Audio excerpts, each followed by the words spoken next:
તમિલનાડુના મુખ્યમંત્રી પાછલા કેટલા સમયથી સ્વાસ્થ્ય સારું ન હોવાને કારણે ચર્ચામાં છે। તેમની અભિનેત્રીથી અમ્મા સુધીની સફર ઉતાર ચઢાવવાળી રહી। ત્યારે આવો જયલલિતાની અભિનેત્રીથી અમ્મા સુધીની સફર પર કરીએ નજર।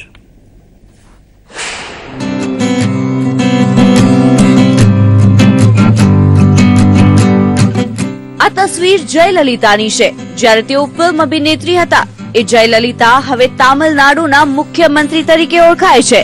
તમિલનાડુમાં જયલલિતાને ફક્ત અમ્મા જ નહીં પરંતુ આયર્ન લેડી પણ કહેવાય છે। પોતાના મક્કમ ઇરાદા અને કડક નિર્ણય લેવાની હિંમતના કારણે તમિલનાડુમાં તેમના સમર્થકો તેમને ભગવાનની જેમ પૂજે છે।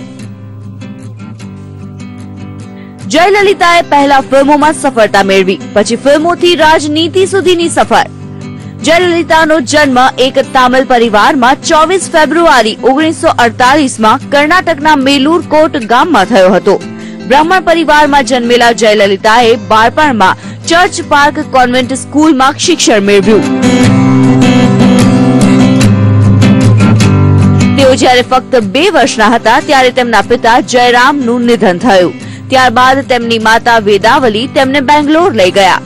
જયલલિતાએ પહેલા બેંગ્લોરમાં શિક્ષણ મેળવ્યું, ત્યારબાદ ચેન્નાઈમાં।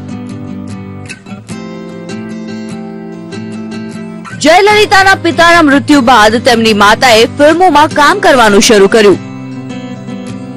કહેવાય છે કે જયલલિતાની માતાએ તેમને બાળપણમાં જ ફિલ્મોમાં કામ કરવા માટે મનાવી લીધા હતા। 15 વર્ષની ઉંમરથી જ તેમણે કન્નડ ફિલ્મોમાં કામ કરવાનું શરૂ કર્યું હતું। ત્યારબાદ તેઓ તામિલનાડુ ગયા અને તામિલ ફિલ્મો કરવાનું શરૂ કર્યું। ફિલ્મોની સફળતા બાદ તેમણે 150 થી પણ વધુ તામિલ, તેલુગુ, કન્નડ અને હિન્દી ફિલ્મોમાં કામ કર્યું।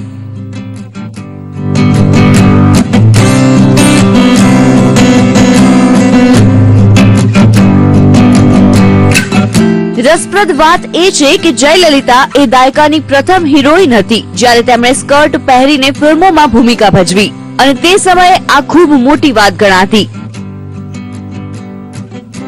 એ જમાનાના લોકપ્રિય અભિનેતા એમજી રામચંદ્રન સાથે તેમની જોડી ખૂબ વખણાતી। 1965 થી 1972 સુધી જયલલિતાએ મોટાભાગની ફિલ્મો એમજી રામચંદ્રન સાથે કરી।